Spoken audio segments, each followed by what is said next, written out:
नमस्कार। आप सुन रहे हैं द माइथोलॉजी रेडियो। महाभारत ग्रंथ में पांडवों की कथा का विस्तृत वर्णन है और इन्हीं पांडवों में से एक हैं भीम। भीम को एक बलशाली योद्धा के तौर पर जाना जाता है, लेकिन जब बात पांडुपुत्र भीम की होती है तो यही बात दिमाग में आती है कि भीम वो थे जो प्रचंड ताकत के स्वामी थे। महाभारत के अनुसार भीम में 10,000 हाथियों का बल था। यह कहना गलत नहीं होगा कि ज़्यादातर भीम को उनकी वीरता के लिए जाना जाता है, लेकिन आज हम आपको भीम की प्रेम कथा के बारे में बड़ी ही दिलचस्प बात बताने वाले हैं। हिडिंबा और द्रौपदी के अलावा भीम की 2 पत्नियां और थीं। हिडिंबा और द्रौपदी से विवाह की कथा तो जग जाहिर है और आप में से अधिकतर लोगों को पता होगी, लेकिन अन्य 2 पत्नियां कौन थीं, क्या है भीम की उनसे विवाह की कहानी, आज के पॉडकास्ट में हम आपको सुनाएंगे। लाक्षागृह की घटना के बाद जब पांडव वन में भटक रहे थे, तब हिडिंब नामक एक राक्षस पांडवों को मौत के घाट उतारने पहुंच गया। हिडिंब की एक बहन थी जिसका नाम हिडिंबा था और उसी की सहायता से भीम ने हिडिंब का वध किया था।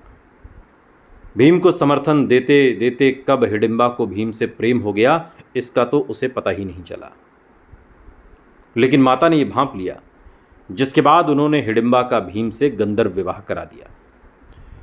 हिडिंबा से भीम को एक पुत्र भी प्राप्त हुआ जिसका नाम घटोत्कच पड़ा। भीम की दूसरी पत्नी द्रौपदी थी। हालांकि द्रौपदी का भीम से विवाह नहीं हुआ था।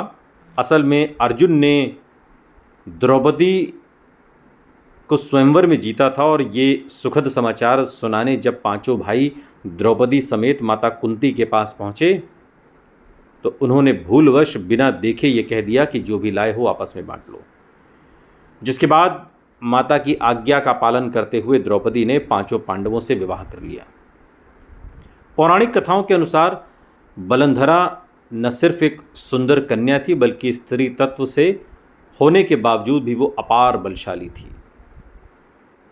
उसके इसी व्यक्तित्व से प्रभावित होकर भीम ने उसे स्वयंवर में जीता और उससे विवाह कर लिया। बलंधरा से भीम को एक पुत्र भी हुआ जिसका नाम सुतसोम था। भीम की चौथी पत्नी थी काली। हालांकि महाभारत ग्रंथ में इनके बारे में कुछ वर्णन नहीं मिलता, लेकिन जो जानकारी मौजूद है उसके अनुसार ये मद्र देश की राजकन्या थीं जिन्होंने भीम से विवाह किया था। सुनते रहिए द माइथोलॉजी रेडियो। सुनता है सारा इंडिया।